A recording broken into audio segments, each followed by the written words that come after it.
Welcome everyone to the first ever episode of the Glitch podcast, if that's how I'm gonna end up naming it.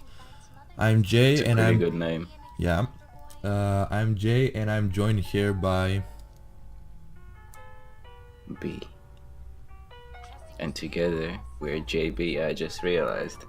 That is probably not the best idea. Or No. BJ. I don't know which one's worse. I don't know which one's worse. I know which one's worse, but Well, I'd rather have a BJ than a JB. Just saying. honestly, when we say it out loud, like J and B sounds kind of dumb. But I'm not gonna say my full name on in the video, so J and B it is, or BJ it is. J and B. Let's keep it Yeah, PG. sure. Or we can just go back to Excuse me. we can just go back to the farting unicorn and Lord Swaxon. Oh yes, of course. Because those names are so much more mature than everything Yeah, we've done so far. definitely.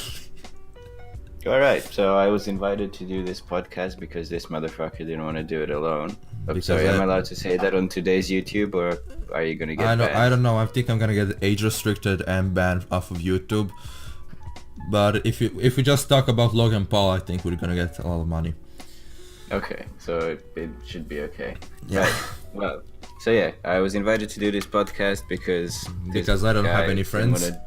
Yes, exactly, and I'm his only friend. At least that's what he thinks. Anyway, we have a couple of topics that we're going to talk about. They're not necessarily related, and we don't really have a proper script or anything. We just have a couple of articles that we're going to be reading from. That was a lot of words in a very short amount of time. Yeah. So today I don't know. Okay, wait. As a native, as a non-native English speaker, I don't know how your tongue doesn't get twisted when you talk. It's because I go to school. Right. I should say university, and my life pretty much on a day-to-day basis is now English. Yeah.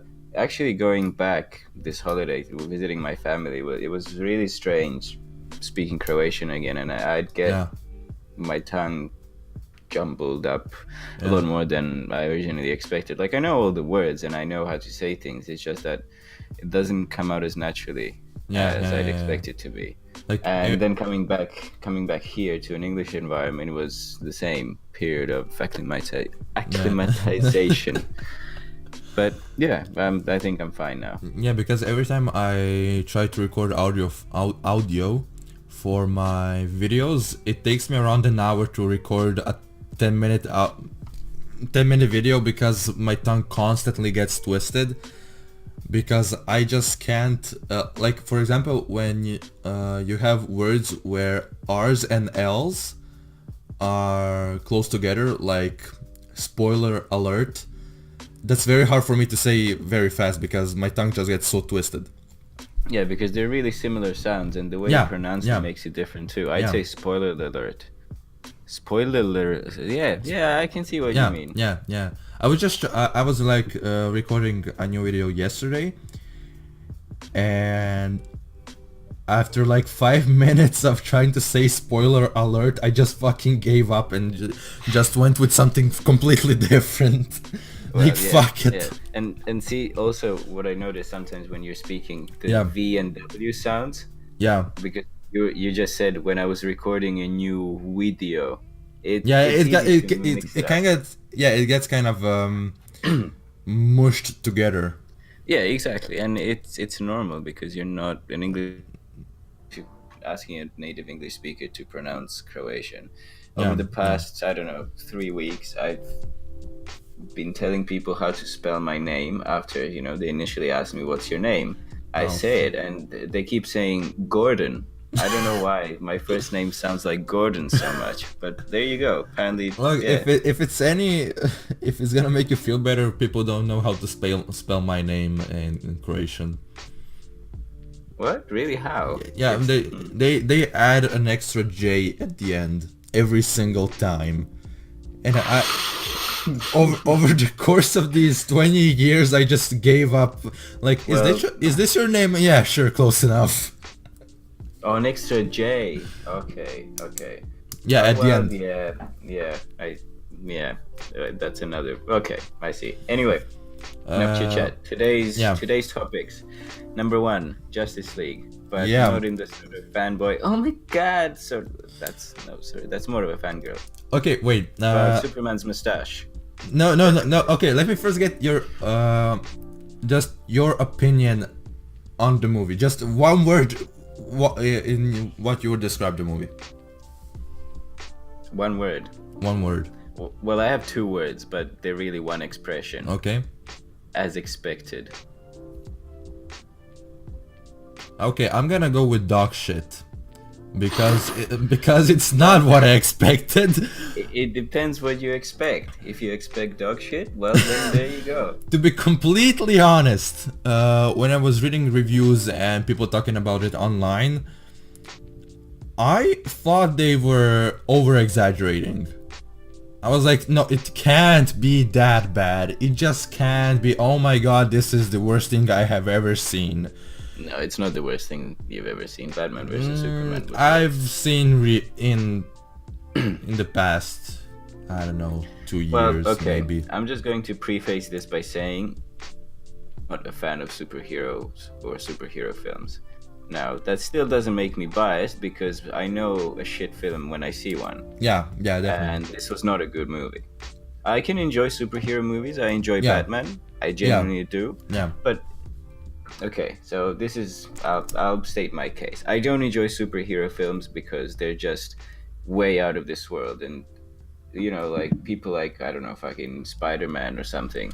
Do you want me to point out the hypocrisy you're just spitting out? They're out of this world, but you love Lord of the Rings. I was about to say, but then in Lord of the Rings, I was going to mention this, but then in Lord of the Rings, the whole world is sort of shaped around some sort of magic and magical environment. Okay, that's fair.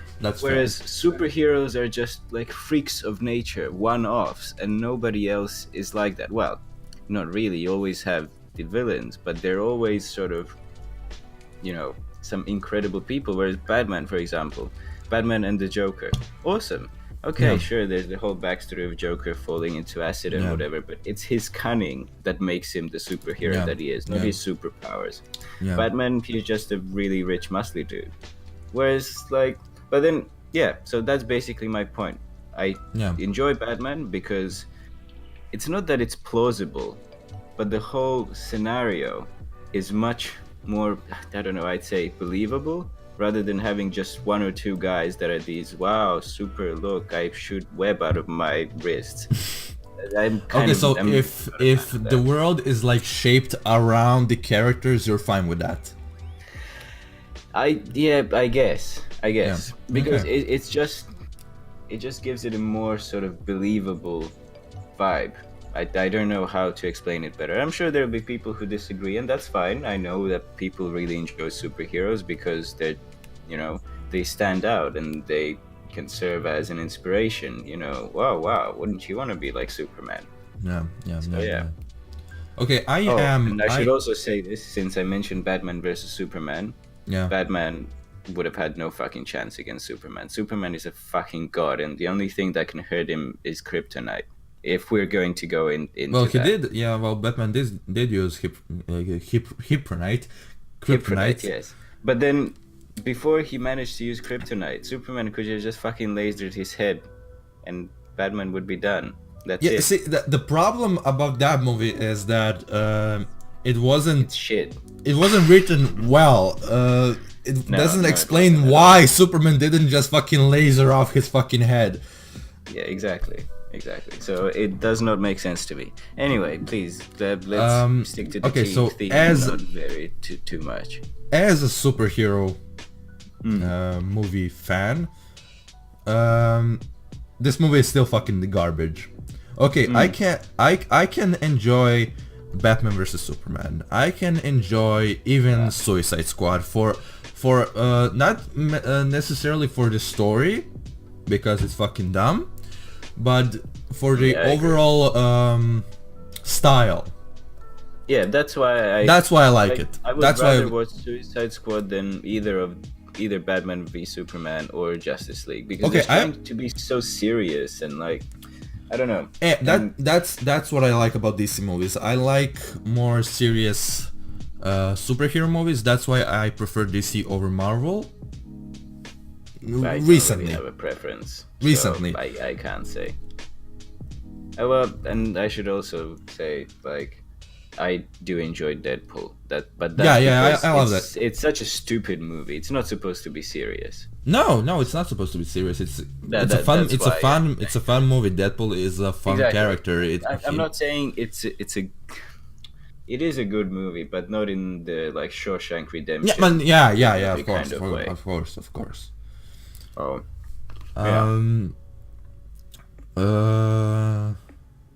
What are we talking about?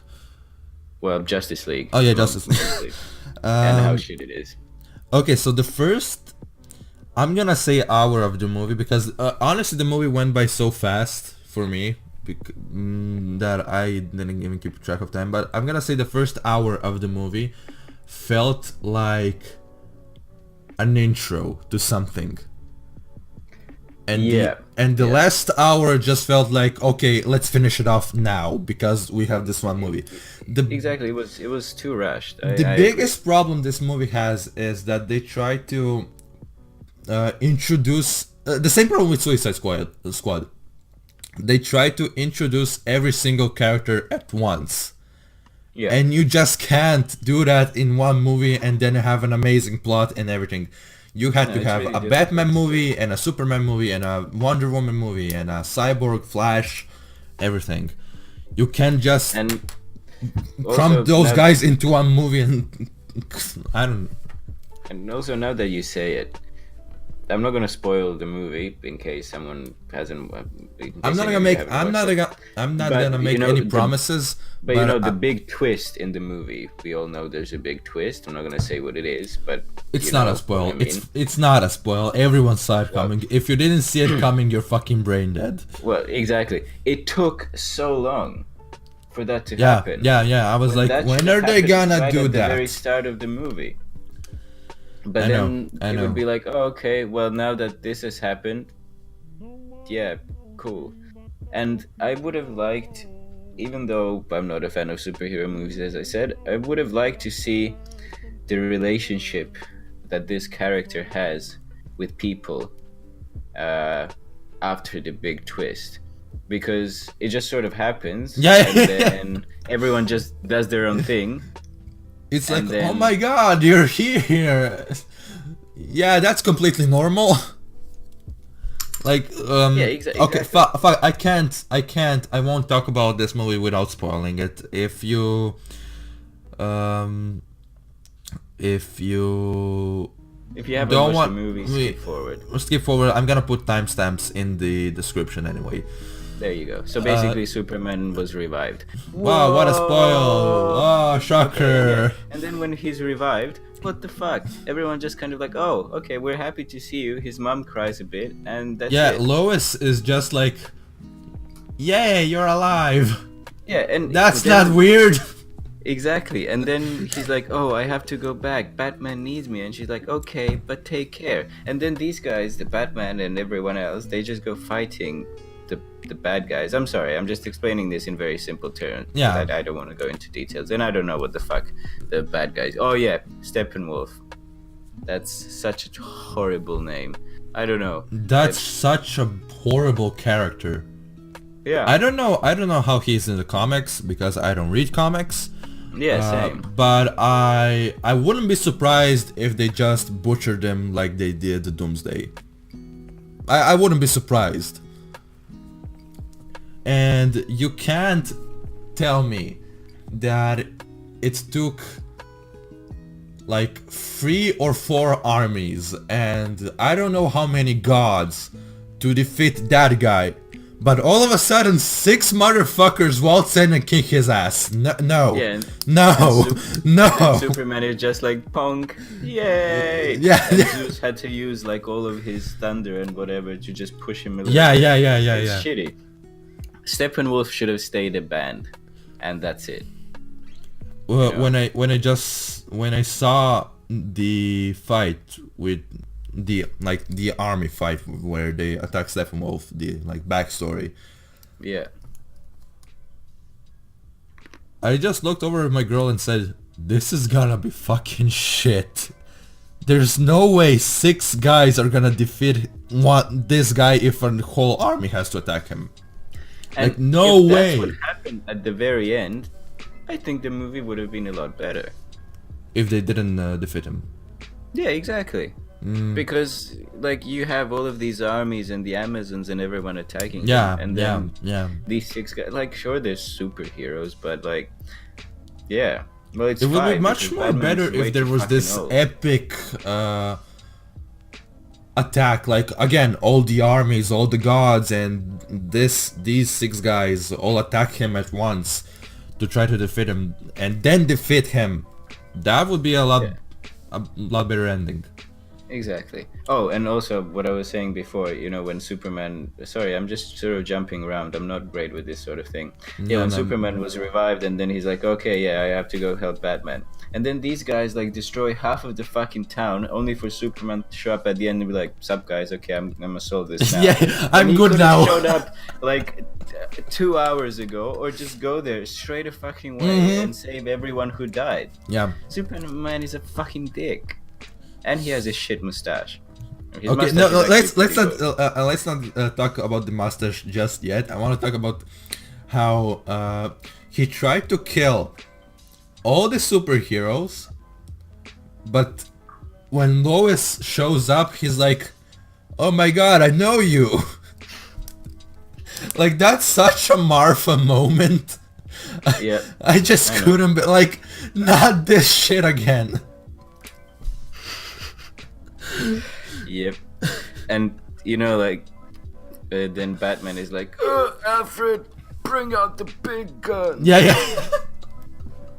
I actually Like, and, also you know, didn't. Oh no shit!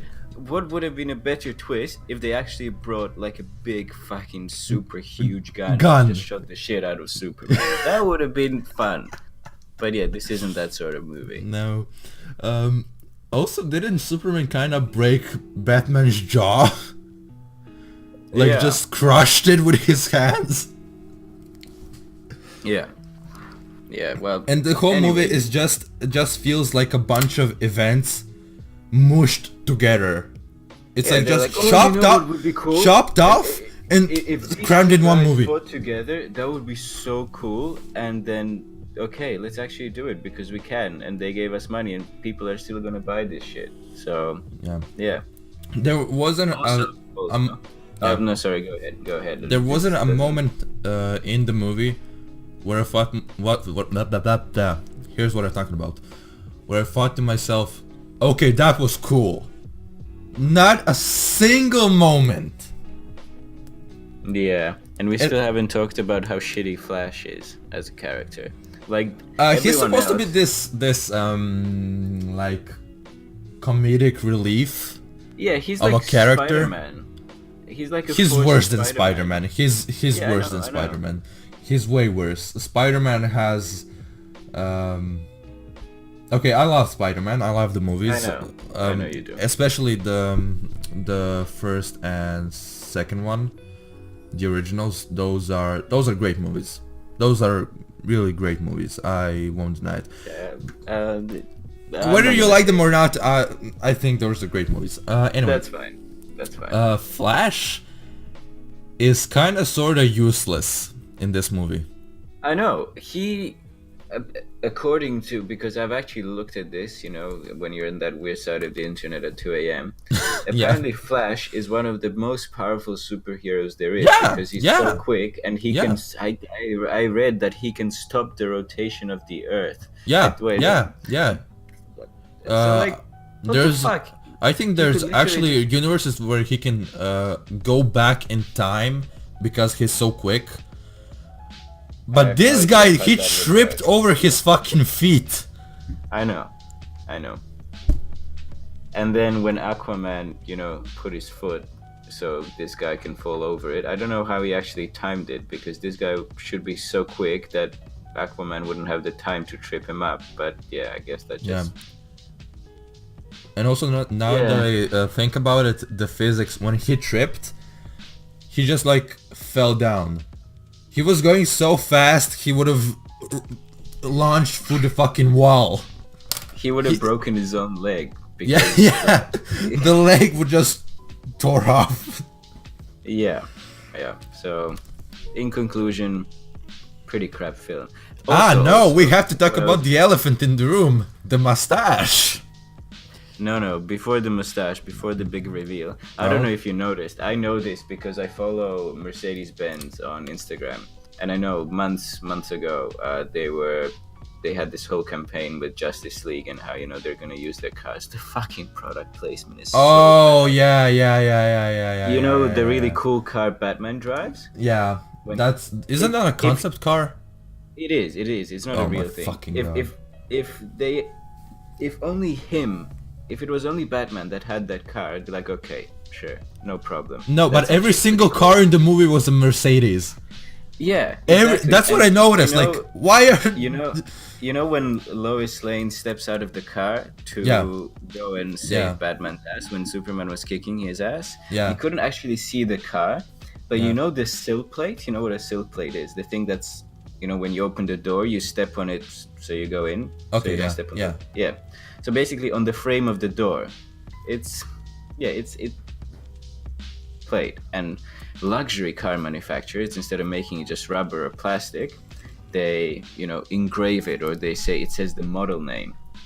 And because they couldn't get the whole car in shot because it would be so obvious that just this huge Mercedes pulling in, and they wanted it to be like an action shot, seeing her from bottom up as she walks out. Okay. On the sill plate, you can see Maybach, which is like Mercedes Maybach. That's a division of Mercedes. So they still fucking fit product placement, even in shots where it was like almost impossible. If they moved the camera up 2 centimeters, you wouldn't be able to see it. Yeah. And the part where but that's okay. I sometimes I have fun watching Transformers movies. Sometimes, not like the last. When I was a kid, I enjoyed watching those movies. Because the first and second Transformers movie. Those fun to watch. They are. Yeah, they're fun to watch. I like cars, so that's why I enjoy them. And speaking of cars coming up later in the podcast, so stay tuned. But the part where Wonder Woman was first talking to Cyborg on the street, I noticed every single car was a Mercedes. Like there was no variety at all. There were a few. I was actually looking around. Yeah, they put Mercedes in there. They tried. Yeah. So yeah. But now, the elephant in the room. Exactly. The mustache. Dun, dun, dun. Okay, so I honestly don't think it's as bad. Of the film, it's shit. It's really bad. Yeah. And then when he's like, "You did this to me," then it's really bad as well. When and he apart from those 2 times, I didn't really notice it. The part where he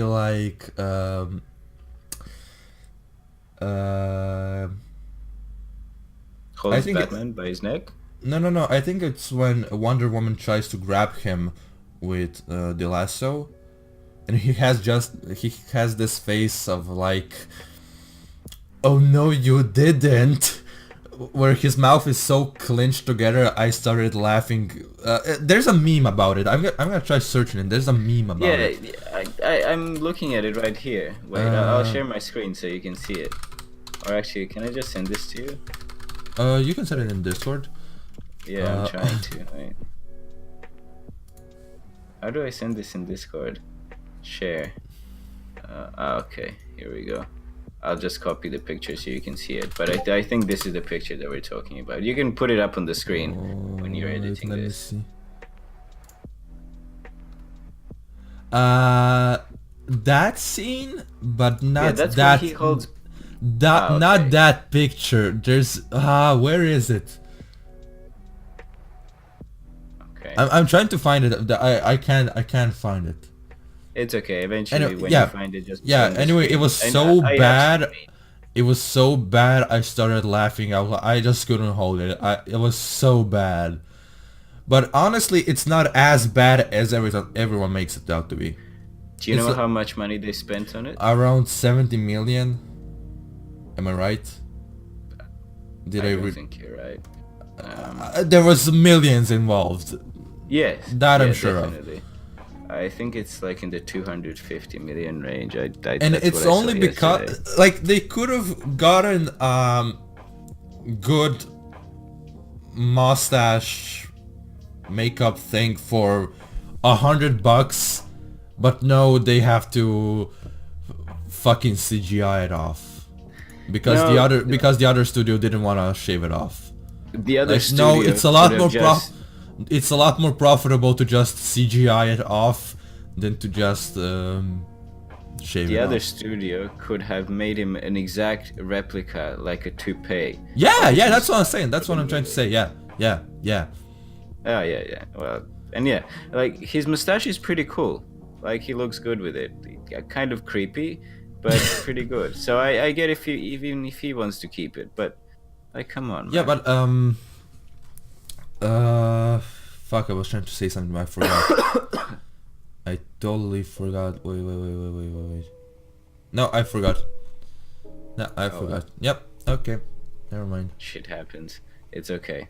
Probably wasn't too important. That was something about the mustache. I totally fucking forgot. I can't believe I forgot. Never Oh mind. yeah, yeah. So the budget of the whole movie was some. I don't Oh know. yeah, The that's it. pictures. Maybe he wasn't in the movie so much because it was so expensive to CGI it off. Because they had to CGI every single frame. Yeah. Like that's not like a fact. That's just a theory.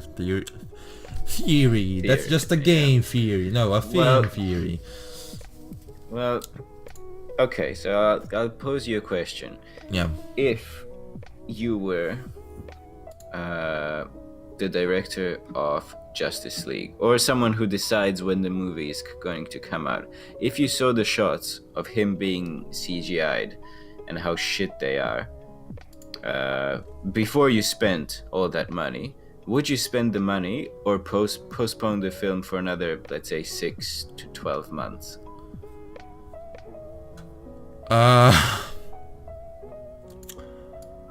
I don't know. Because okay, if I'm gonna look at it from a perspective of the director who just wants to make profit, you gotta look at what's more profitable. Is it more profitable to just leave it in or to postpone it? Maybe if I postponed the fucking movie, it would have been better because we would have more time to edit the movie. So yeah, I would definitely postpone it. I think I'd do the same. I have no idea about how any of this shit works. It's just Yeah. a rhetorical question. Yeah, Well, not yeah, a yeah. rhetorical question. Just a question. Hypothesis. Hypothetical question. Yes, Yeah. English is very, very bad. We're very good at English. Shit, I go to university and we write shit in English. I better be good at English. Just Alright, just are we ju- done? just yeah, just a question. Have you watched anything else? have you seen the okay, you haven't seen the It movie. Oh no, I haven't seen it. No, Shame. I'm not a fan of horror films. Yeah, so- don't watch it. Everyone says like it's not scary, but I fucking pissed myself watching it, so I don't agree. It was one of the scariest movies I've seen in a while. Well, And one of the I've and seen- one of the better movies I've seen in a while. It's a great movie. It's honestly a great movie. Yeah, like I've seen some clips where the monster swallows the boy's arm and all of that. That's some freaky shit. Yeah, like the scene where he comes out of the fucking Wardrobe. no, Or the fridge. refrigerator. That was so fucked up. I was just holy shit. Okay. Yeah, like that part I didn't really mind. Like, sure, his body was all fucked up, but like, Yeah. it wasn't that creepy. It's the way his face gets disfigured when this is going to open his mouth. That The freaks scariest, me out. one of the scariest scenes in the movie was where he just stood there with the balloons. That freaked me out so much. He didn't do anything. He was just being extremely creepy. Yeah, as I said, I've seen clips on Instagram. Yeah, of course. So it's really hard to say. If I was sitting alone or with someone, doesn't matter, in a theater or something like fully in the dark, I would have been shitting myself. Yeah. I get what you mean. Yeah. Also, I love the effects in the movie, which were kind of like I'm gonna call them paper cut effects. I don't know how else to call them. Those were pretty cool. But yeah, not about that movie. We're gonna talk about. We're switching over to video games. Okay, so yeah, boy. You wanna start out, or am I gonna start out? Please feel free.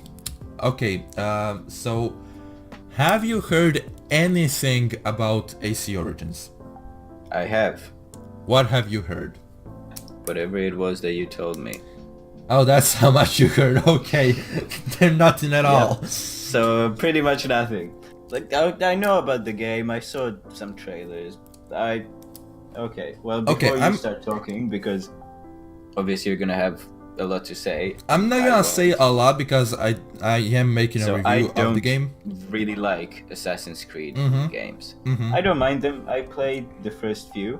I think I bought one.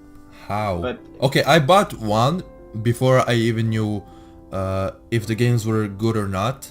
When it was just like word of mouth in middle school, where everyone in middle school played Assassin's Creed. It was like the biggest game. I know. I played it at a friend's house, and I was like, okay, well, I kind of want to try this, so I just bought the newest one. And not for me. I understand the appeal, I don't. And all of that, I don't because not for me. I honestly hate this franchise. I hate it. I think I wouldn't hate it if it didn't get so much praise, but I really don't understand the praise behind it. It's shit. It's just I think these are bad games. They have shit AI, shit parkour, shit stories, not shit graphics. Like maybe I didn't play them at a time when they came out. I mean I didn't, but maybe that was the time where I had to play them, and if you play them after that, it's just not as good anymore. Like the first AC game that I saw was AC2 at our friend's house. I'm not gonna mention his name.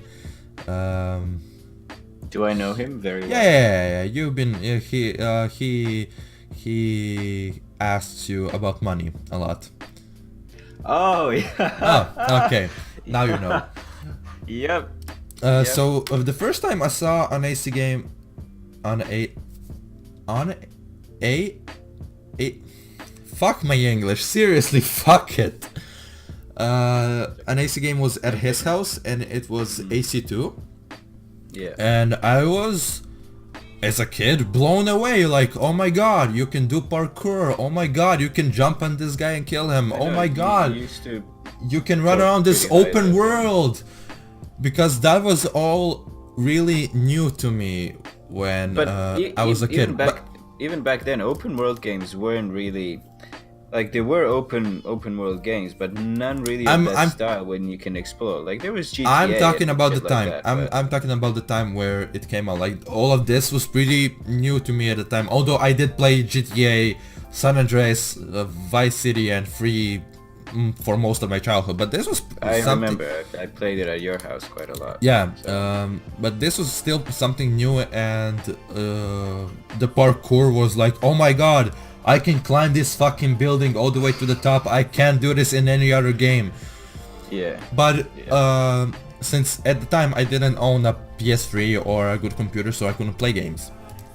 So fast forward to PS2 for a long time, didn't you? Yeah, for like I still have my PS2, not the original. My sister broke my original PS2, but that's a story for another podcast. But I mean, I still have a PS2. I still adore the console. I still think it's one of the better consoles. It had probably the prettiest console. Prettiest, and it had the maybe the best games. Honestly, there I weren't can't say they because weren't a lot of bad games on that console, because yeah, that was a time where you just, if you released a shit game, no one would buy it. well, okay, this is for another podcast because this is Yeah, actually a really interesting topic. yeah, Like games that we started with and yeah. consoles or PC. Anyway, I want to talk about this another time. Sure. It'd be really cool. Anyway, fast forward a few years later, when I got my first, let's quote unquote PC, because it was just my parents got it for me just so they can say you have a PC, but it was shit. It was functional.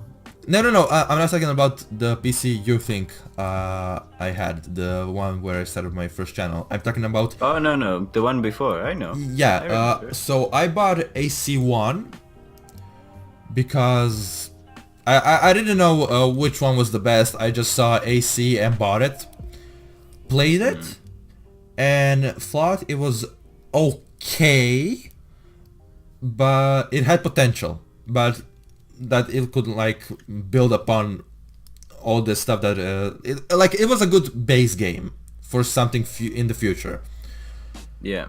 Then fast forward a few years later, when I got my first gaming PC, download AC2, played it, thought it was fucking the worst fucking game I played in a long time. It was shit. It was fucking boring ass shit. I couldn't get past, like, I don't know, your dad gets killed, you get on a horse, you get to that other city, some guy meets you, and that's where I stopped playing. And I tried playing the game 5 times over the course of a few years. 5 times. Still hate it, still think it's shit. Try playing AC3, play that for like 4 hours. I tried to get the assassin suit. After a few hours, I still didn't get it. I gave up. Again, shit. Excuse me. But something I've been begging Ubisoft for years was, give it a break. Give it like a 2-year break. When did the first one come out? In 2007, and they released a game every single in 11 year. Years, Yeah, there were plus 10 games. Yeah, plus spin-offs. Yeah, I remember. And mobile games. We There's over 20 AC games if we're counting the mobile games, the spin-offs, and the actual games. So 20 AC games in 10 years. That's way too much. I sort of enjoyed the Chronicle series, although I think they're kind of way too easy for me. But I was begging Ubisoft for years, give it a break. Just give it 2 years and change something. Anything. Don't just be like, oh, we added a grappling hook. Totally new game. No. Something. Change something. All the problems I had with the game, the story, the combat, the overall gameplay. I found the games pretty boring. Like, really boring to play. Yeah, I played AC2 for a bit. Yeah. And I don't know, it was okay. Like 6 out of 10. I passed, the only AC game I passed was Black Flag. Yeah, I remember you talked about I that. enjoyed that game for everything that wasn't AC. As soon as I got to the AC parts, I was like, nope, and nope. I loved Edward as a character. I did. I loved the ship combat because that's... Yeah, that was cool. It was new. It was new, it was fun, it was something different, and that's where I spent most of my time playing that game. Yeah. The hunting was jarring and tedious and boring as all hell. The stealth, you play as a fucking assassin in these games, and the stealth is so fucking bad. It took them, I don't know, 9 or 8 years to put in a cover system. Like, good fucking job implementing a mechanic that was here since your first fucking game, since 2007. But okay, every problem I had about these games is fixed in Origins. Every single problem I had. It's no longer an AC game. This only thing that holds the title and I mean the other games and this game together is the title and the Hidden Blade, and that's it. Oh right, the Animus. But like I played the game for like 20 hours and I had to exit the Animus 2 times for about 2 minutes, so that really doesn't count. But yeah, the game's great. The game's awesome. Like I cannot stop playing it.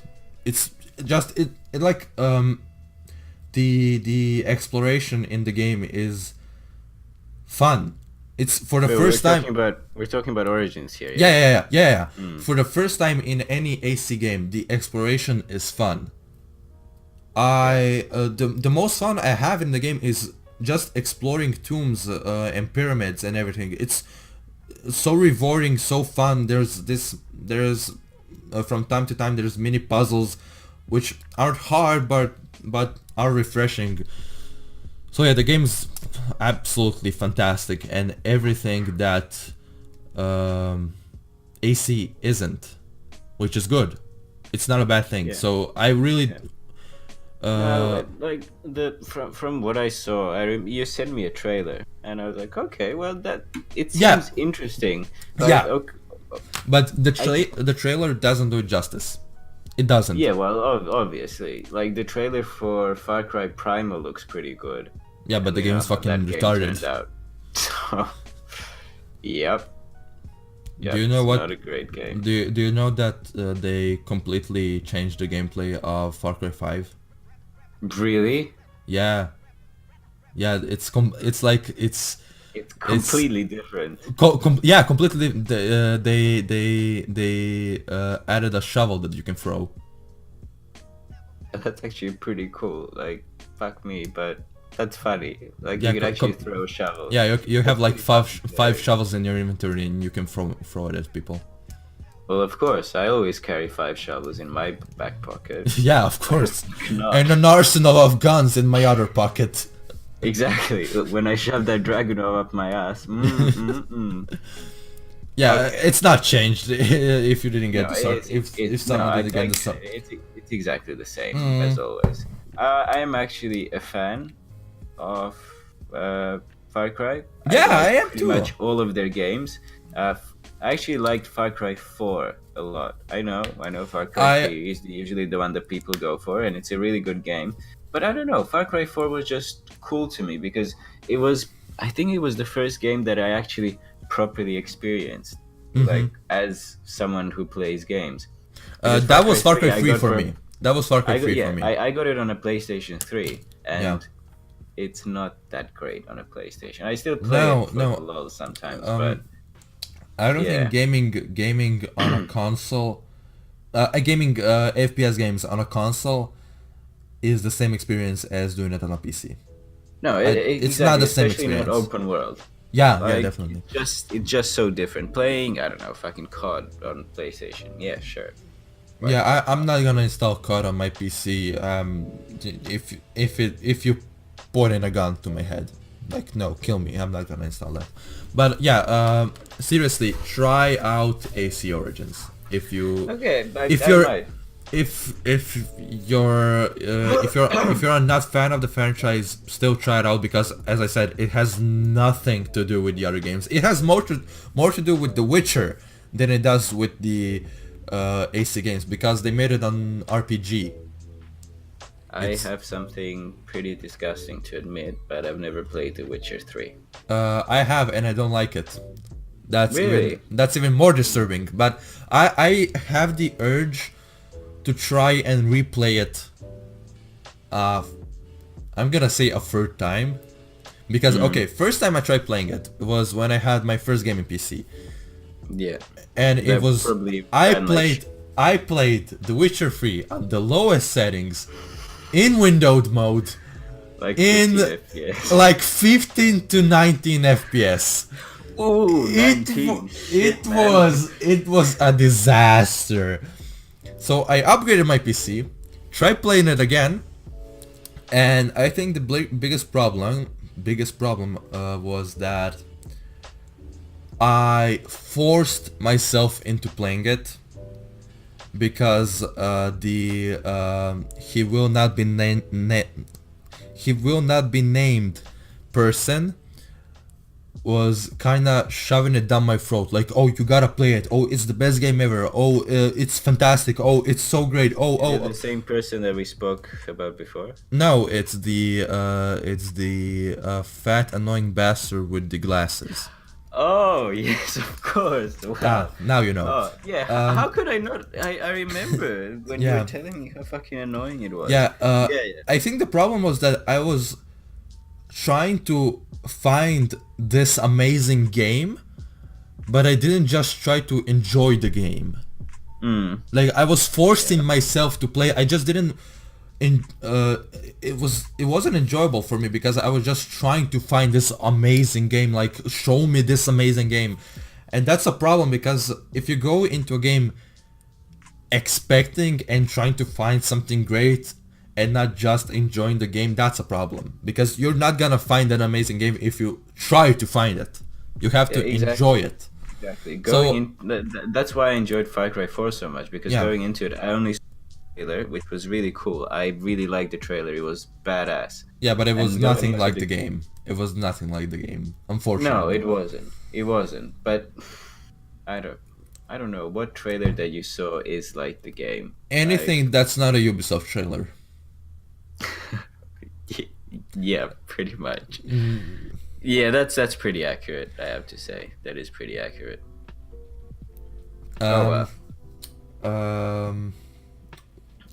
Anyway, The Witcher. Try AC Origins now that you speak so highly of it. Yeah, you try it. Honestly, try it. It's a lot of fun. I honestly just lost myself in the world. Like, I just kept exploring and couldn't stop. Like, the story is good. The story is good and actually shocking in a few moments. Yeah, well, you know, I'm a big story guy, so... Yeah, it's actually shocking in a few moments. Like, yesterday I was playing it and I just got to one part where I was like, they did not put this in a video game. Holy fuck. You did not just do that. Also, yes, they did. Also, you know the parts in That's some story. well, they probably did off screen. But do you know those sequences in every other AC game where you kill the character and it's like those white screens with oh, why did you kill me? Oh, because you're bad. No, you're bad. No, wait. And then he dies. Like, where he like holds him in his arms and just tells him a bedtime story. Oh, yeah. I know. That's completely different now, and I fucking hated those sequences because I thought they were cringy. They're fucking awesome now. They're fucking awesome now. Okay. So yeah, honestly, for anyone who didn't like the franchise, try it out. Try it out. Some people don't like the direction that it's going in, which is fine. But it's a great game. Overall, a great game. Okay. Now, I want to hear your thoughts on Subnautica, because I heard people talking about how the game is amazing. Right. And you go on. I enjoy games. I enjoy open world games. And what I really, really enjoy is games where, you know, some games you play just because they're fun, like FIFA example. It's not immersive at all. You just play it. Fun is that's a strong word when it comes to FIFA. I know, but it's fun because it's competitive and it's okay. I see why I see why someone can find FIFA fun. It's relaxing. Well, quotation marks relaxing.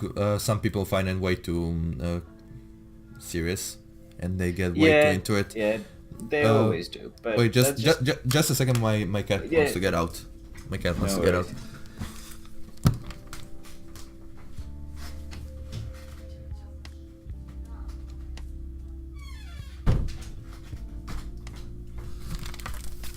Okay, you were saying?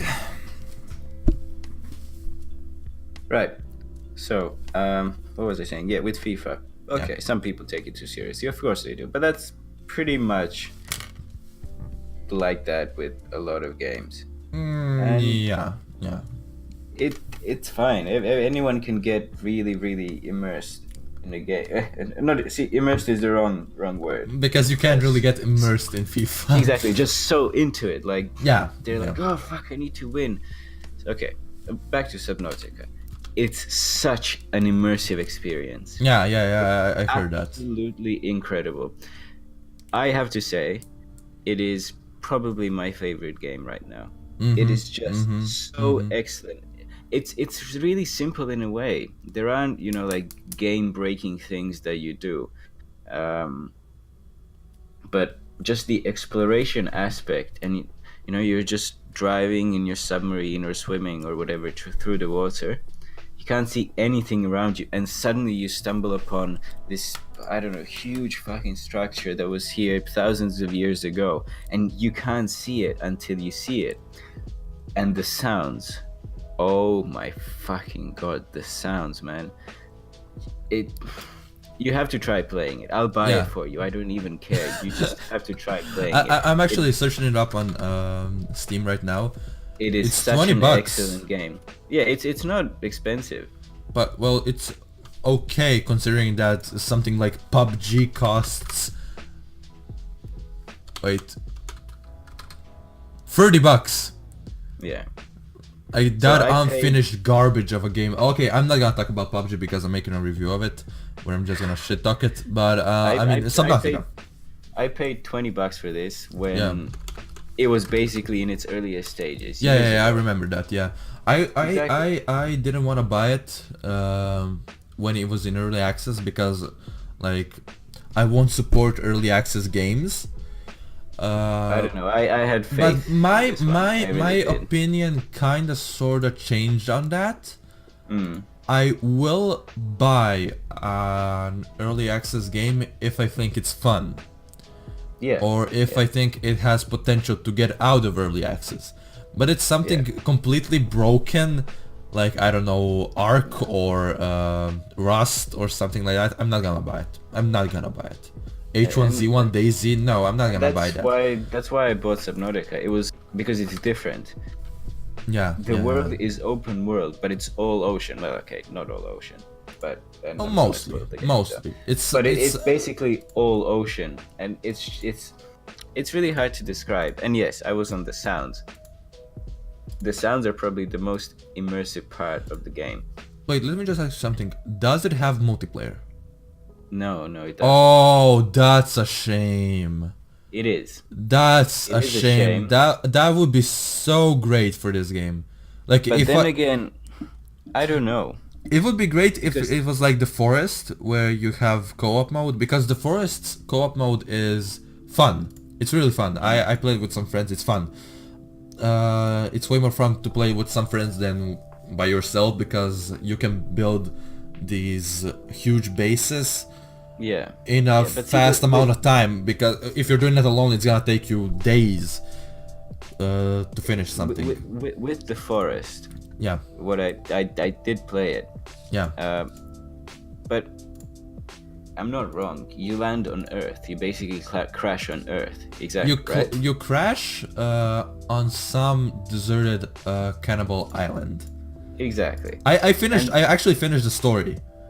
And you know that there's something there. With Subnautica you don't until you actually see it. You can't anticipate anything because there are moments where you can't see the surface, you can't see the bottom, you can't see anything. You're just in the dark. And then you just, from somewhere on the side to the side of you, just hear like deep grumbles. Oh, it is excellent. And I actually, while I think that the game could have been good in multiplayer, just to build bases and explore, I'm actually also glad that they didn't make it multiplayer, because the point of the game is you are this one sole survivor. You are all alone on a whole planet. It's just you, and your whole ship. I can agree with that. Everyone is dead. It's just you, and that's what makes the game so scary. And I actually think that, well, I don't like horror games. Yeah, I would kind of consider this to have elements of horror, because I was going to say that. Yeah, it's not a horror game like like The Forest, for example, but it does have horror elements, because it can get. I heard. I'm just going off from what I've heard. It can get scary at times when you're down below and you just hear some noise and you look around and this big ass fish just swims right past you. It's just a great game. It has 87 on Metacritic. Wow. Okay, I'm down. I'm getting the game right now. Like, if I was gonna rate it, I'd give it probably a 9 out of 10, and a 9 only because, like, I wish. So, like, I finished the game, and there are just things that I think could have been done better. And actually, I watched Jacksepticeye's Let's Play of the game as well before I had the chance to actually finish it, because as you know, I didn't have my computer when the game was fully released. So I actually watched the gameplay first, and I could just watch him play it, and I think I enjoyed it as much as I have when I played it on my own. It's just the one great game, and I think he said something similar. So the scale of the animals, I know it's hard to do, and I know I'm just nitpicking. It's two things. It's just like, I wish that there was a creature that's so unfathomably huge and just massive. And you know, like, the game is situated on like a crater on the planet. And there's a certain play area. It's not infinite. After a certain distance, there's just nothing. Not really nothing, but I'm not gonna spoil it. And I wish that somewhere in that nothingness, where they could actually put such a because the game is quite tightly packed, like the biomes are quite compact. I just wish that in that just area there's just an absolutely colossal animal, creature, whatever you want to call it, that we, you know, when you think huge, you think what, 100 meters, 200 meters. Fuck all that. Just so fucking huge that it's just ridiculous. Like, it would be what a kid would say, I don't know, when, it's really hard to explain. But yeah, I basically just wish there was an absolutely ridiculously, unrealistically massive creature in the game that, I don't know, like some 10 kilometers down you would just stumble upon, and it would just be the end of the game. Or something like that. And more sort of scripted events, because the game would benefit from that so much. So towards the end of the game, there's a really, really cool scripted event that I really like, and it's one of the only ones. At the very start of the game, okay, this is not a huge spoiler, the ship explodes. After it crashes, it explodes. That was like when the game first came out, right? Exactly. And it's one of there's a few more that are really cool, and I don't know if they would still be so cool if there were more of them, but I'd say there's about 3 or 4. If they made it, just, they wouldn't have to be huge moments. Just like the first time you encounter a certain creature, you interact with it in a way, or something like that. I think the game would be even better. So yeah. But all in all, probably my favorite game. Can't you like interact with fish? You can. What do you mean interact? Like pet the fish or something like that, or press there's to press F to pay respect. I was going to make some joke with press F, but I couldn't figure out anything. But no, that's okay. Yeah, there is a certain fish that can be your friend. That's Yeah, not a huge yeah. spoiler again. Like I'm No, not gonna no, spoil it's not a spoil. It's just that's a thing in yeah. the game.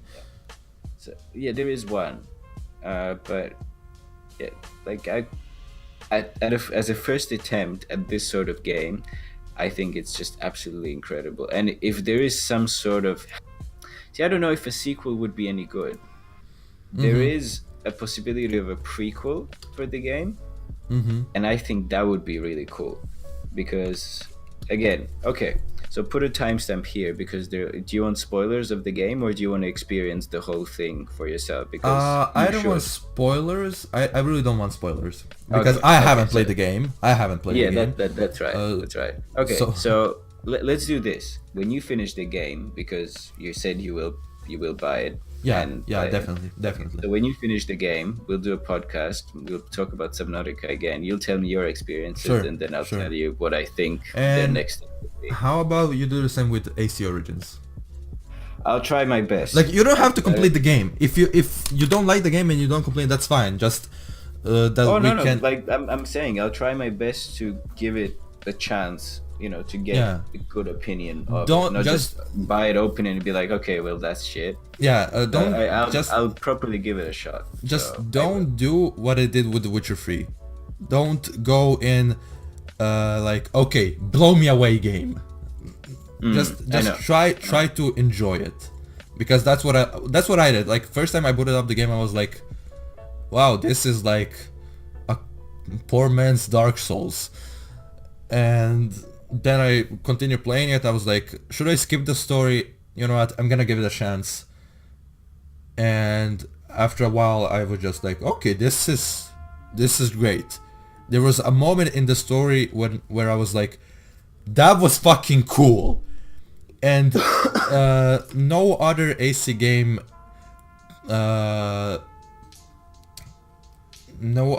game, like pulled that sort of reaction out of me, ever. Yeah. Not even once. Subnautica is full of those. Yeah, That's really yeah, fucking yeah, cool. yeah. moments. So So yeah, we're gonna talk about these games yeah, in a yeah, future that'd actually be podcast. a really good follow-up. I'm gonna Alright. download Subnautica and try playing it over. I'm gonna try first finishing Origins because I really want to get to the end of it. I really Yeah, want to that's finish the fine. game. That's not a problem. We have time. Like, and But the thing- okay, yeah, you go ahead. No, go ahead. I was just saying, since Subnautica doesn't have like, at least I don't think it has like a story. No, there is a story. Oh, there is a story. And that's the best thing about it. The story Oh, story is my okay. favorite part of the game. Oh, okay. Because there is a story. Okay. Then I'm. And I didn't want to tell you, because the way I discovered the game, that there is a story is just by playing it. You sort of get subtle clues from the game and you start exploring. I'll shut the fuck up. Okay. You gotta properly experience the game. Okay, I have a question. Mm-hmm. Have you played Dark Souls? No. I'm No, I gonna haven't. slap the shit out of you. Now, I haven't played the game. I'll say this. I watched people play it. Mhm. I watched proper playthroughs of it, and I would just get so annoyed with the game. I'm not good enough at video games to be able to complete it, and I would get no satisfaction out the of it. thing about watching someone play Dark Souls and actually playing Dark Souls, those are two separate things. Because Oh, okay, yeah, okay, I'm sure. Okay. The first Dark Souls game that I tried to play was Dark Souls 2. And the thing about that game is that it doesn't tell you anything. You just get dropped into this world and it's yours to explore. Which path you want to take, or how you want to build your character, all up to you. You want to build some buff muscly dude, you want to build a mage, you want to build someone with health bar across the whole screen. You can do whatever you want. But the first time I played Dark Souls, I just saw, oh look, there's some stairs. I'm gonna go on those stairs. What I didn't realize that was not the path I was supposed to take, because that led me to some big muscly dudes who just beat the fuck out of me. like one shot killed me. And I was like, okay, this game is shit. Like, this is way too hard. Like, I know people said this game was hard, but this is fucking ridiculous. Tried it again a few more times, no, still gave up. Then I watched a playthrough and I saw a guy like going around, I'm gonna call it a secret path, although it isn't secret, you just gotta discover it on your own. And that's the actual path you gotta take.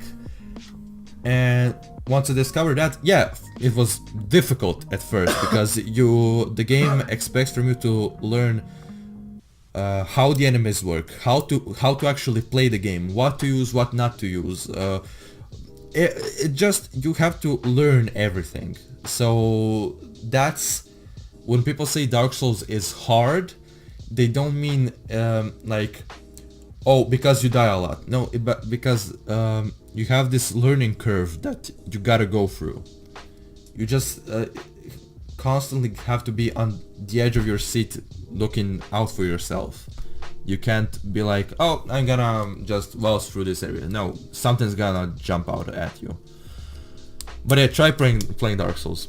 Try playing free, because it's the most casual out of them all. Yeah, I was about to say that it's not a casual game, and as maybe not purist it is to say, I'm a pretty casual gamer. At least now I am, because I don't have time to properly game. Yeah. Like, I've been playing Subnautica non-stop since I got my computer running yesterday. Enjoying. Yeah. And also with Subnautica, the base building is so sick. It's yeah, I just saw really some cool screenshots right now and it looks great. It looks awesome. great. It really is. So yeah, definitely try it, and I will try Origins. Yeah. But it deserves a try if you speak so highly of it. The reason why I tried it out, because while the trailer really didn't show much, I was interested because I noticed they changed some stuff. But I didn't realize how much they changed until I started playing the game. Like, it's completely built from the ground up. Honestly, no connection to the other games. There's not even that whole Templar story that was in the previous games, which I fucking hated because it was so vague and like, I didn't understand who was the bad guy, who was the good guy, what was going on. That may be just me, but that's the way I feel about it. No, I think that's pretty accurate. You have a pretty good grasp of video games. Okay, are we about done with that? Yeah. It's really stupid that I have to ask that all the time, but sorry about that. We're still not really worked into this, and we just basically said, okay, we're just gonna sit down and have a talk about all of these things. Yeah, I think we have way too many topics for one podcast. Like, we have 1, 2, 3, 4, 5, 6, 7 topics, and we just finished 2, and we've been recording for like an hour and a half. Like an hour. I'm gonna say hour because I really don't know when we started. I'm gonna say hour. How long has the call been going on? I don't even know where the fuck to see that. Like, we started at 9:45 a.m. Yeah, 9:45 a.m. and it's so an hour. Yeah, we're recording for an hour and a half. Yeah, hour. Yeah, that's fine. That's pretty fine. accurate. That's that's okay. Well, okay. The rest of these things that we have to talk about, they're a bit shorter. Yeah, definitely. So, and they're things that I don't know as much about as the things that. That's why they're gonna be pretty short. Yeah. All right. Well, good. Done with Subnautica. Next. Let's talk about this is an old topic. Well, old. It's the Angry Joe controversy that everyone was talking about, like in September or August. But I'm still seeing videos popping out here and there, like, oh, Angry Joe fucked up. Oh, you done fucked up. So for anyone who doesn't know, it's about the time where Angry Joe took a break, a 2 month break from making his reviews to chill out for a little bit, and he was attacked for it because everyone was saying how he's a sellout, how he can't take a break, how YouTube is an easy job. I already told you this, but I saw one guy talking about how, oh, I worked at a factory, and that's a way harder job than doing YouTube videos. Which definitely is not the case, because I'm someone who makes YouTube videos, and someone who has worked at a to be more specific, at an ice cream factory. While working at a factory is a lot more physical work, this is a lot more time consuming, and people don't and mental. It's a lot of mental work, because people don't realize how much time actually goes into making reviews for video games. People think it's just, oh, I play a game, I sit down, talk about it, upload it, and get thousands of views. That's not at all. People don't realize the struggle you have to go through in order to get where Angry Joe is right now, to get so many subscribers, to get that following, to get that recognition, to get into that community. People just don't understand how big of an effort you have to put into your videos.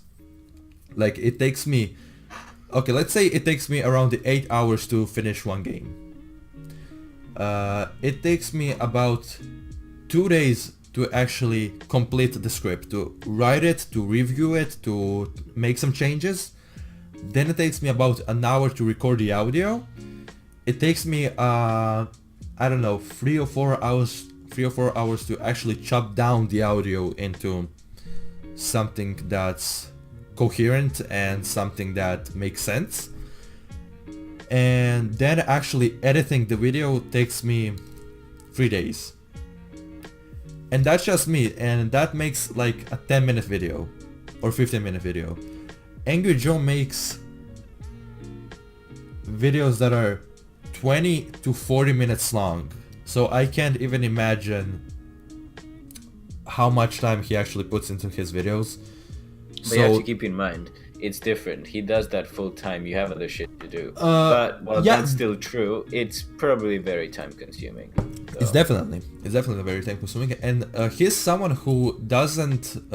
People are calling him a sellout, which is totally ridiculous, because this guy says exactly how it is, to the point where publishers stopped sending him review copies for games because they know he'll just shit talk them. So he has to buy every game on day one, play it, and then a review will come out like a month or two later. So the backlash is totally fucking ridiculous. It's he doesn't deserve it, and people were saying how oh, why did you disable the comments? You could have just either blocked them, or you could have just talked to them. Like, no, you can't talk to an angry mob. You can't be reasonable. You can't argue with the idiot. Yeah, you can't reason with an angry mob, and blocking every single user would take so much time. It was just way easier to just disable comments and then make a video explaining yourself and everything. So I think he made the right decision. I think it's totally justified, in my opinion. Yeah, well, I wasn't that involved into... Sorry, I'm just shifting myself a bit. I wasn't that involved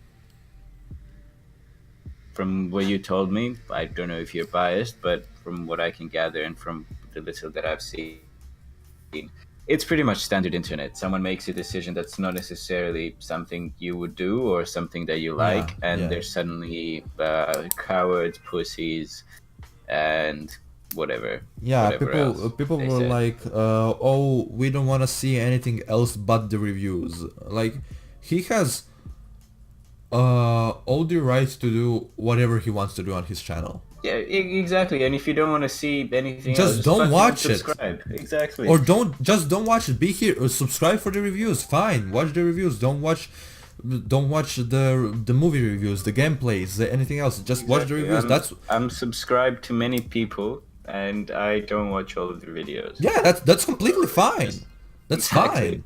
That's fine. And if the reviews, the game reviews, don't suffer from it, then why are you making a big deal out of it? It's like subscribing to a sports channel and then being like, "Fuck you guys! I only want to watch basketball Yeah, yeah, yeah. shit." Like, just calm your tits. It's okay. Like, I make game reviews and talk about video games. Upload one podcast. Oh, a fucking sellout! You did this for the views, for the money. How did you? Exactly. And look at you, who you're No, collaborating with. I'm subscribing because this is not a game review. Oh, you upload one podcast. Oh shit. Yeah, it's ridiculous. It's ridiculous. I agree. But yeah, All right. Next up on the the new agenda, something graphics completely cards. unrelated and something that I take much interest in. Well, rumors or news about new Nvidia GPUs or graphics cards. Yeah. So, why I heard about this is because Reuters, which is, I guess, quite a reputable source of information, 7 days ago, they published an article where they discussed the obvious is in the graphics card where 1070s were going for about 350 and now like they're $900 for a fucking 1070. Yeah, It's yeah, that's ridiculous. I'm not gonna go ridiculous. into mining because I don't know enough about it to Yeah, be able yeah, to yeah. form a proper opinion Yeah, about it. yeah, definitely. It's shitty, but thank God. So I'll give you a little backstory. So I got a 1080, not when it came out, a bit after. I got mine the day that the 1080 Ti came out. So I could have spent $200 more, gotten a 1080 Ti, or $300 less and gotten a 1080. So that was pretty shitty. But then I was like, okay, maybe I'll sell my 1080 and buy a 1080 Ti. Now, if I sold my 1080, even a used one here in Australia, it was about 7 days ago that I looked.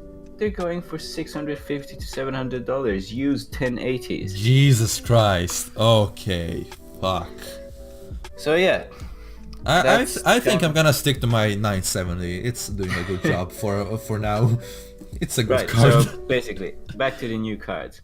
So Nvidia, here I'm reading. The company's chief financial officer Colette Kress said on a conference call on Thursday that inventory levels for gaming GPUs were at a historically low level due to cryptocurrency miners. Wow.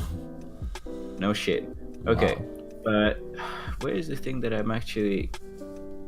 Okay, I have a question. This is maybe kind of jumping the gun, but did I read that correct? Or are they actually selling the new? Are the price of the new GPU is gonna be $2,300? I really don't think it's going to be that. Because that I read something last night when I was reading about everything you sent me, and something was like 1080 Ti is going for $1,000 and the new cards are gonna go for $2,300, and I was just something like that, and I was just like, I'm reading something wrong. This can't be right.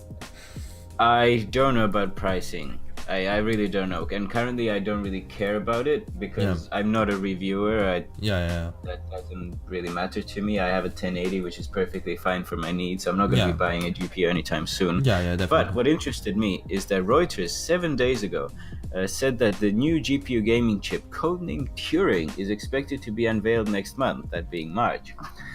However, all the news that I heard about these GPUs is that they were going to be called Ampere. So I am not actually sure what exactly is the thing that that Reuters is talking about. Now, here I'm reading an article from Kit Guru. It says the graphics card rumor mill. Next gaming graphics card will be here in less than 2 months. under the name Ampere. However, a wrench was thrown into the works today thanks to the folks at Reuters, who claim that the new GPUs are in fact in the way, but are being made under the codename Turing. Now, I don't know if these are going to be two different lines. I've read... Where exactly was it that I read this? Just give me 1 second. So the thing is, the Turing cards, this is just off the top of my head, I don't exactly remember what I should have prepared for this better. So Turing, Alan Turing, he is considered someone who has helped modern computing be what it is today. Let's just put it in simple terms. And I've read somewhere that due to that, those cards, the Turing cards, might be aimed towards miners, whereas the Ampere cards would be aimed towards gamers. Now, if that was the case, I'm not exactly sure whether Nvidia will, I guess, be able to increase production of... Let's say that was the case. I don't know if they'll be able to increase production of Turing so much that miners would not have a need to buy Ampere, so that gamers will have, like, they still need to produce all of those cards. And what would be the prices? Would the prices of the gaming GPUs go up because of it? I don't know.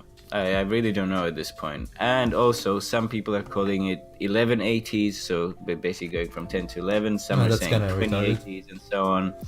So 20 would be cool. 11 would. I honestly prefer 1180. Really? As it doesn't sound great as 1080, 980, but then like 1580, 1780, 1980. That sounds kind of cool. And well, that's obviously very far down the line, and by then, who knows? Maybe they'll change the names completely. But yeah, so okay, these are just like rumors. This is something.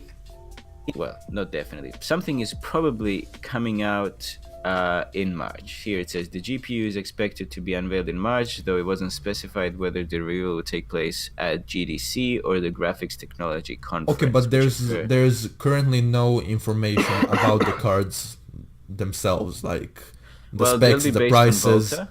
Okay, so there were 2 Volta cards so far.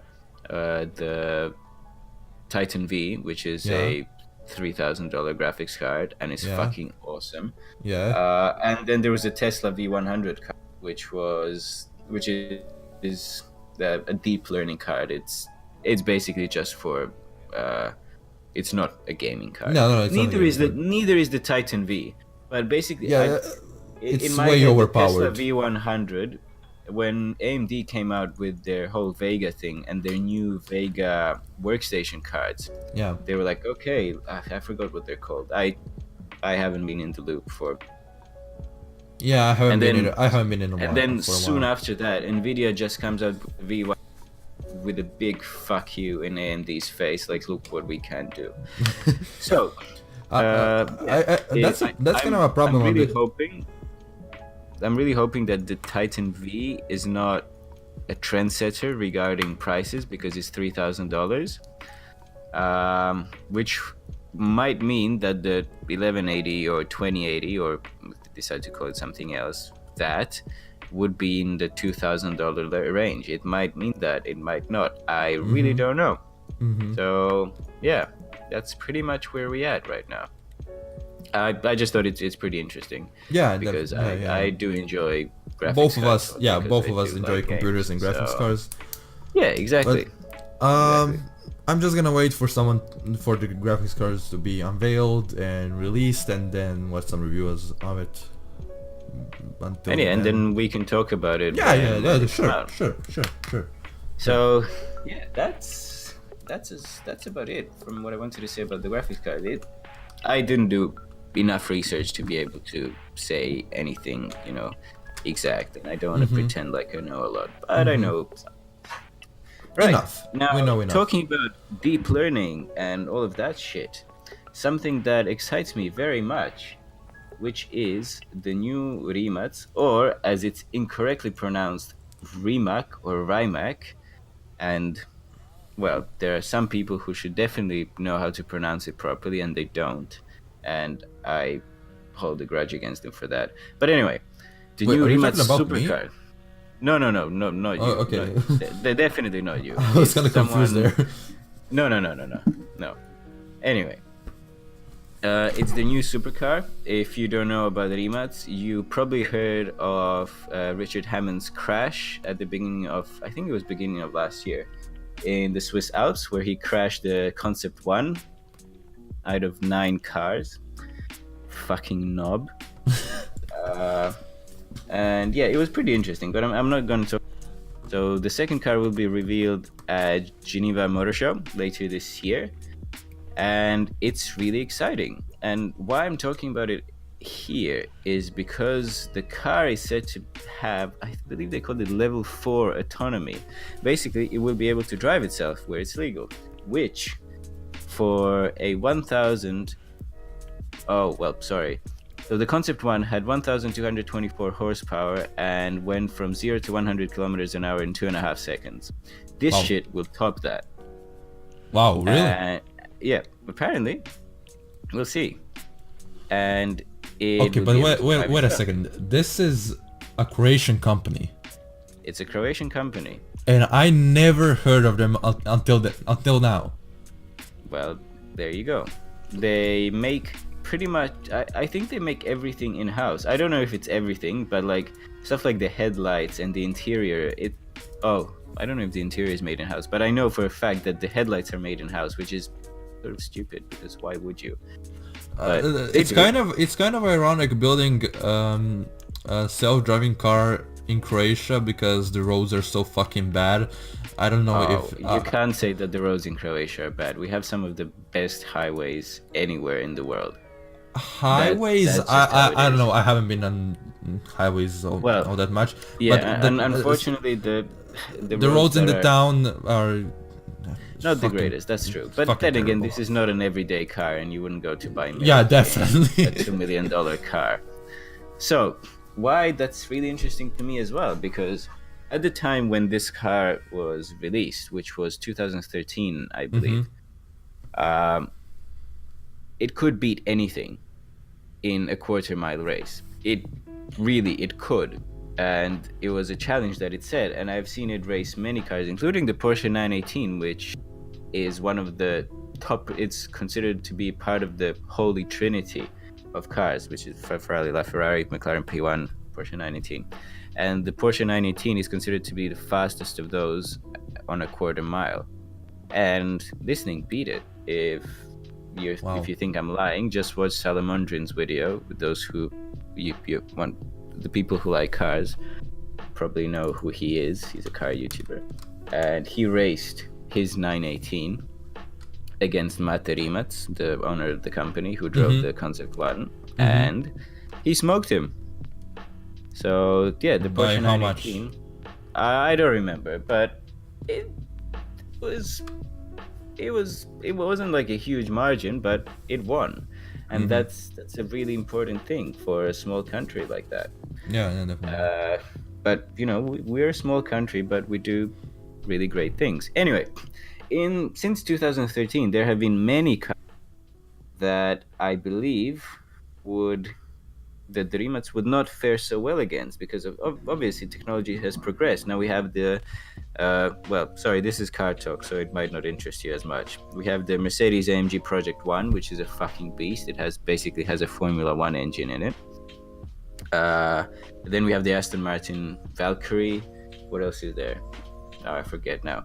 Oh yeah, and then there's the Tesla thing, the new Tesla Roadster, which does 0 to 100 in 1.9 seconds, which is fucking crazy. Yeah.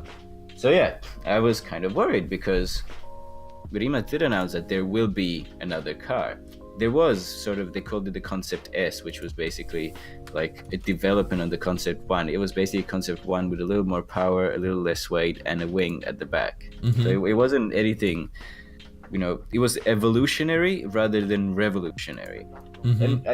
So I'm really hoping for that this new thing, when it comes out, it will smoke everyone once again. Maybe not, because that Tesla, that's a, as they would call it, that's a thunder cunt. It's pretty fucking cool. And apparently it can deliver the performance that it's advertised. So we'll see what happens with the Rimac. I'm really excited. The reason why I'm talking about it in here is that it's actually going to drive itself. So I have no idea who's going to develop that, because the company is not very large. Sure, Rimac actually makes batteries and infotainment systems for many big car manufacturers, but for their really ultra high performance cars. But something that's self-driving, that's something that's new right now.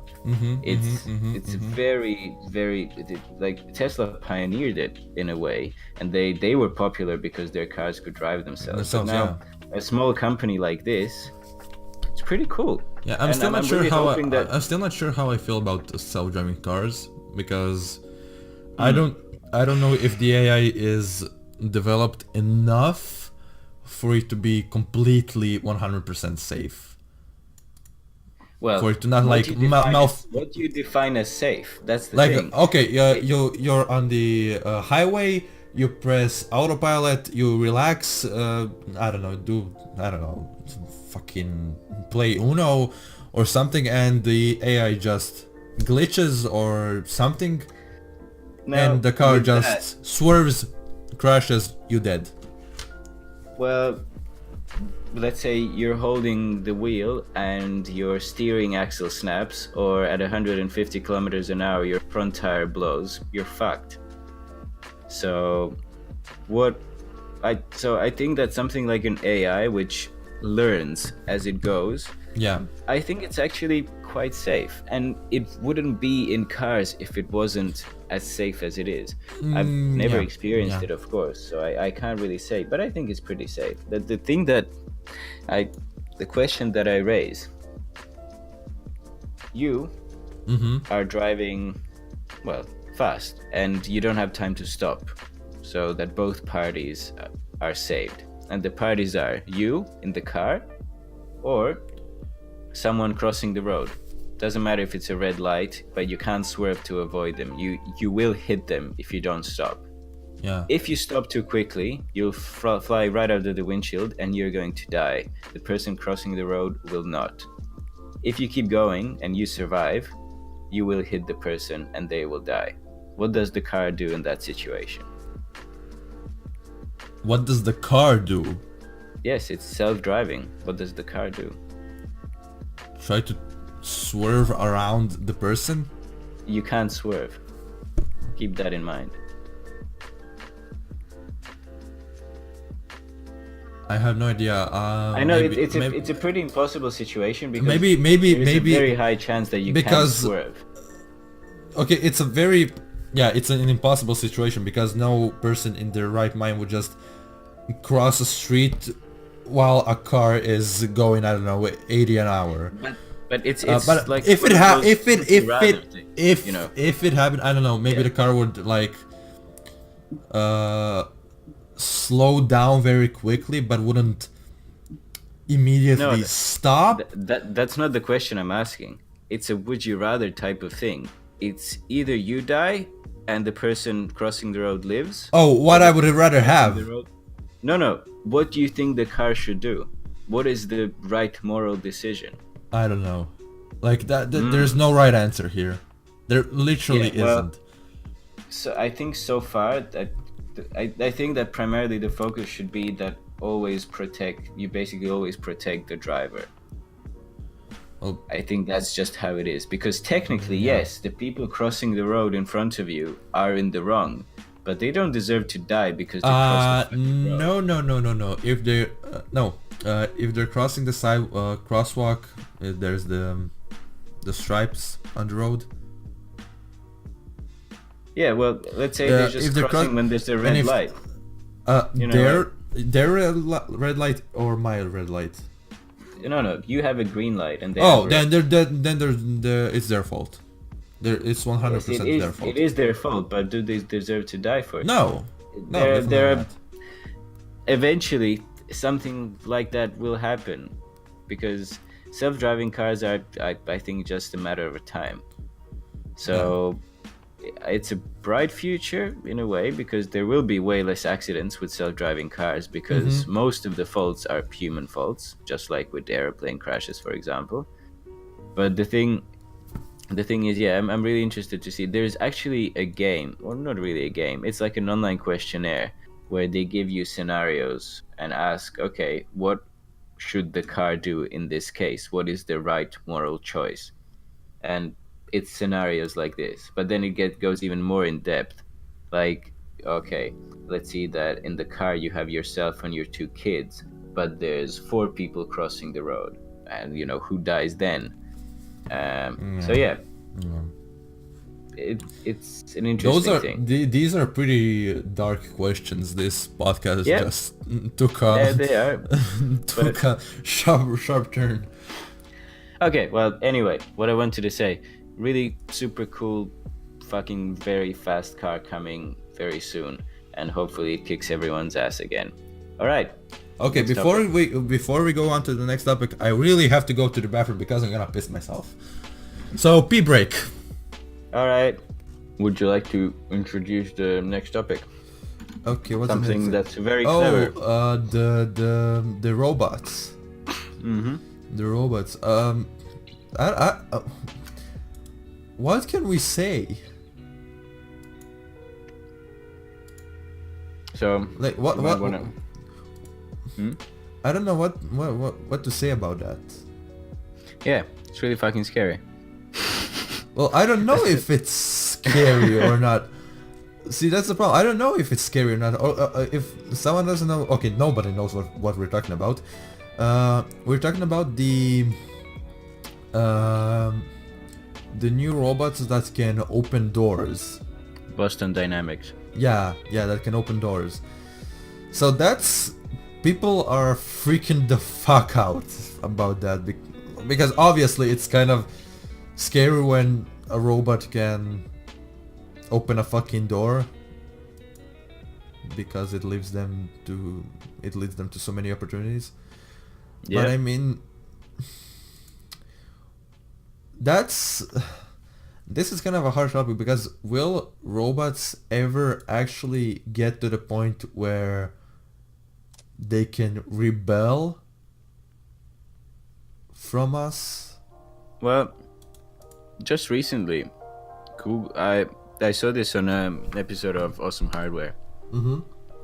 Who, if you don't know, Pulse Hardware and Bitwit do weekly. I don't remember the episode, but it's a really cool podcast, and I get a lot of my inspiration from them. I hate the name Bitwit.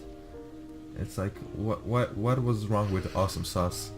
That was so much better. It was a bit childish. But it was fun.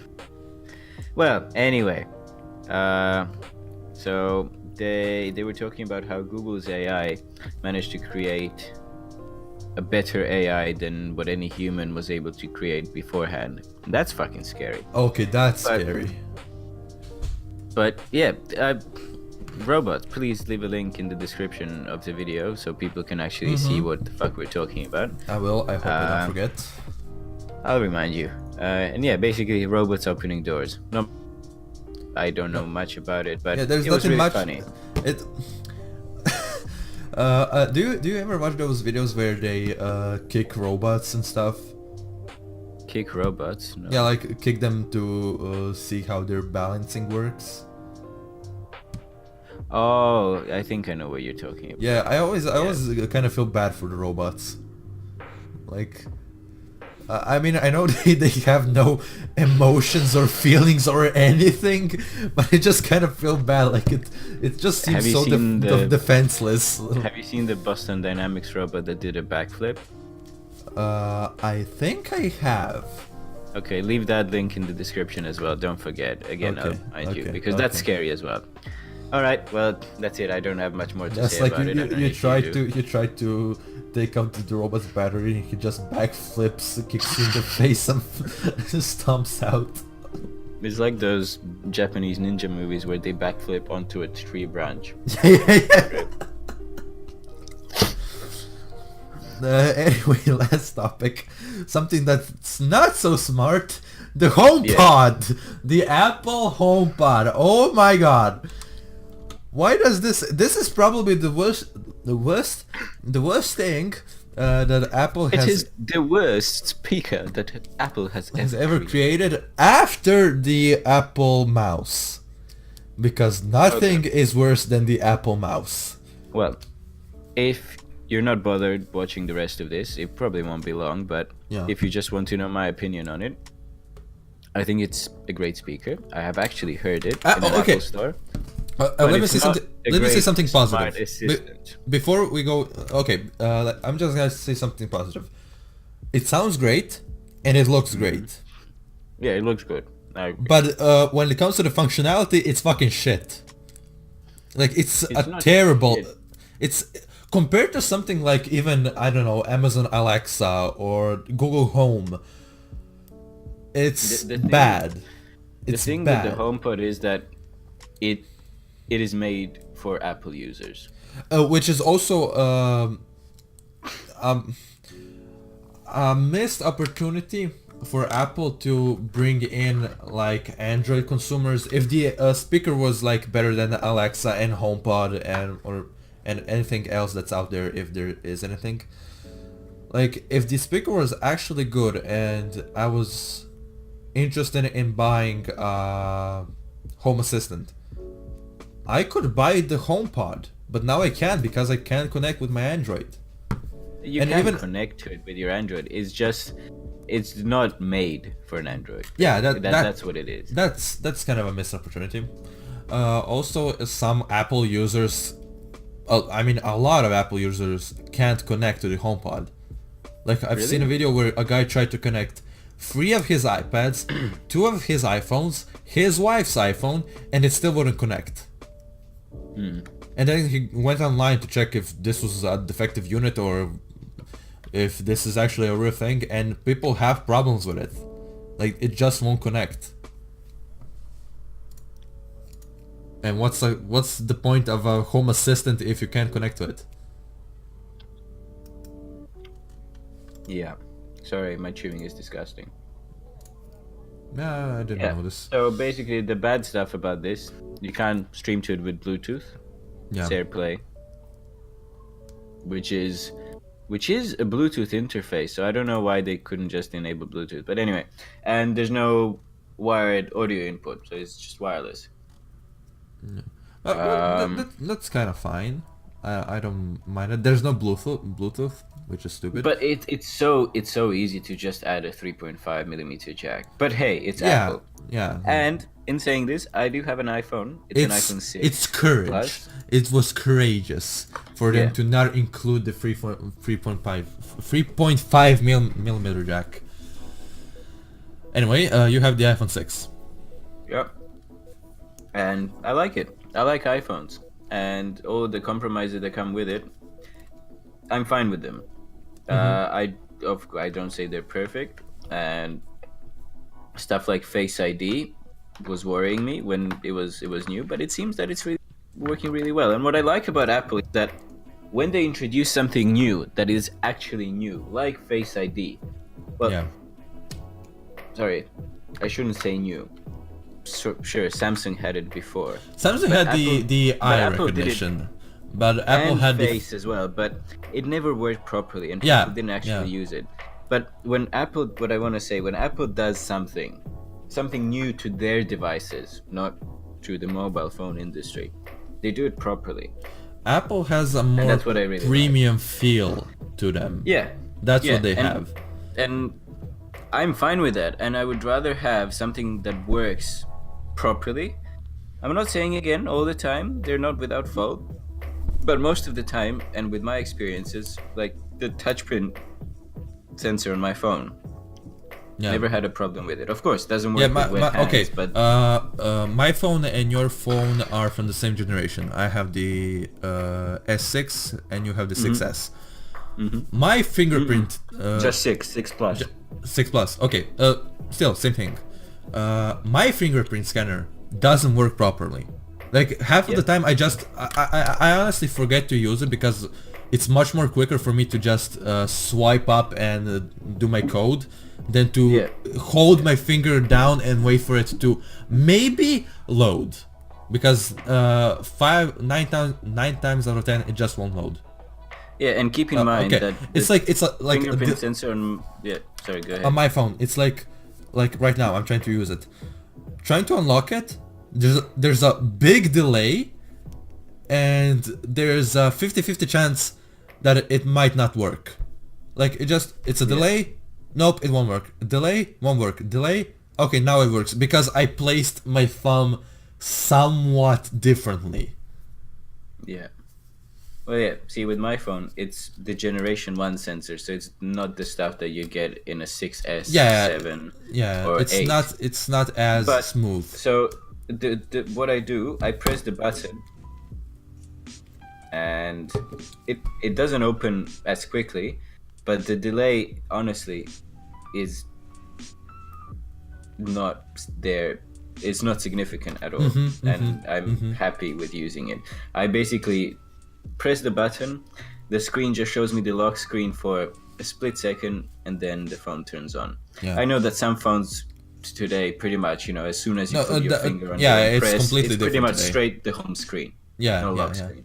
And that's fine, like I wouldn't mind that, but I actually don't mind that it shows me the lock screen first, so I know any notifs that I get. It's not bad. I really don't mind it.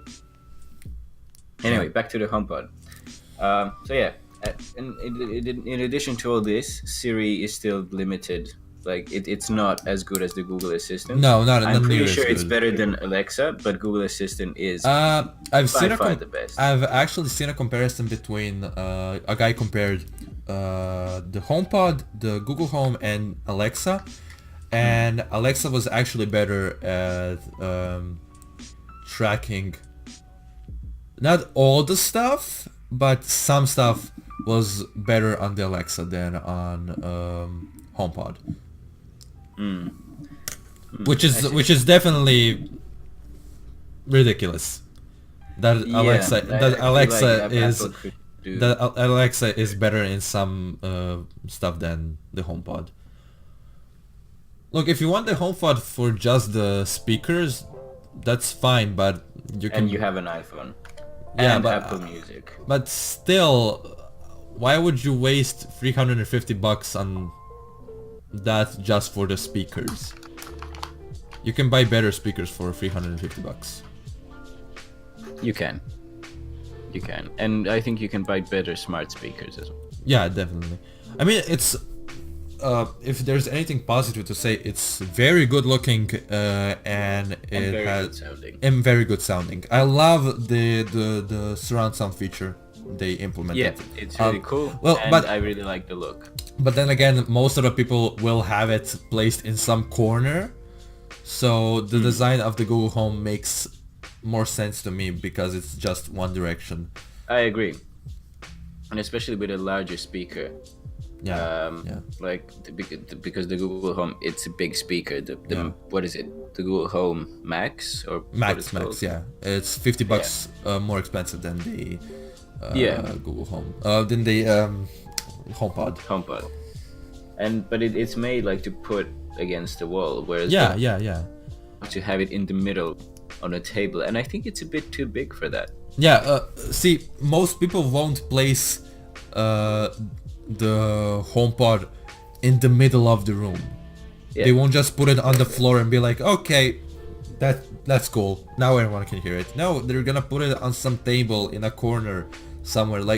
For example, in my room, I wouldn't have nowhere to put it. Yeah, exactly. Like I can just put it on a table, but then the surround sound feature doesn't make any sense. It still makes sense, and it's still better than unidirectional, but it doesn't make as much sense. I agree. See, a smart speaker that I would actually buy, even if I had enough money to buy like 2 Google Home Maxes, whatever.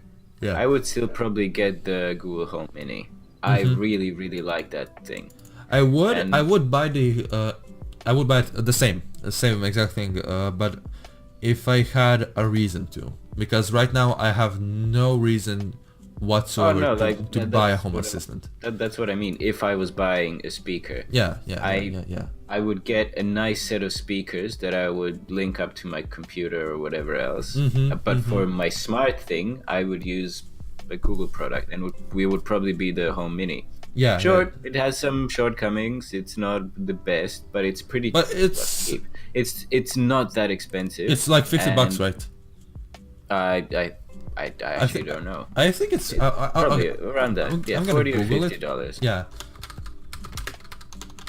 So yeah, I would actually buy that and spend the other $300 for like a really good speaker. Yeah, it's $40 in Best Buy. There you go. So that's pretty cheap.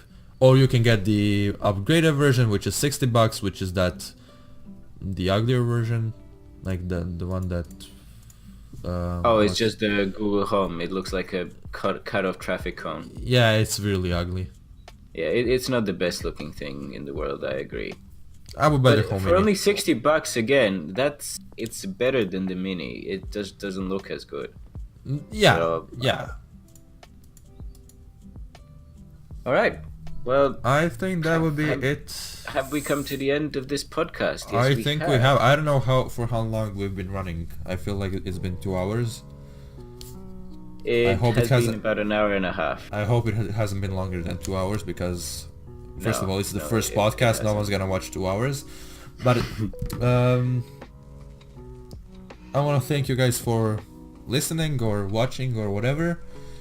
The entire 5 minutes of this that you've watched, it greatly appreciated. Yeah, thank you. Some people probably just skip to the Homepod and listen to that, and that's Maybe. fucking it. Maybe, yeah. But hey, this has been the first podcast. You can follow me on Twitter. I shitpost a lot.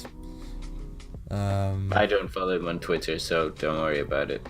Yeah, you don't even have a Twitter. Oh, the things that you don't know about me. Oh, you have a Twitter? I do. I never use it. Okay, that's fair. But yeah, timestamps are in the description if you haven't noticed till now. All the links, everything we've been talking about is linked down below.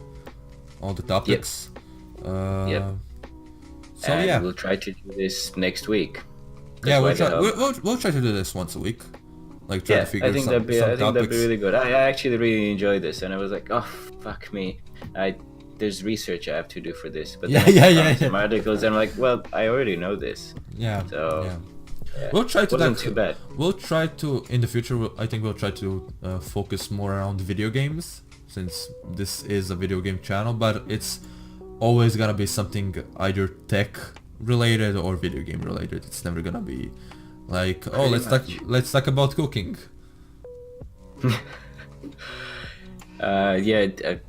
Yeah, probably not. There might be some other stuff, but we'll discuss that in the future, and we'll figure it all out. Yeah, sure. Okay. All right. Thank you everyone for watching, and we'll see you next week.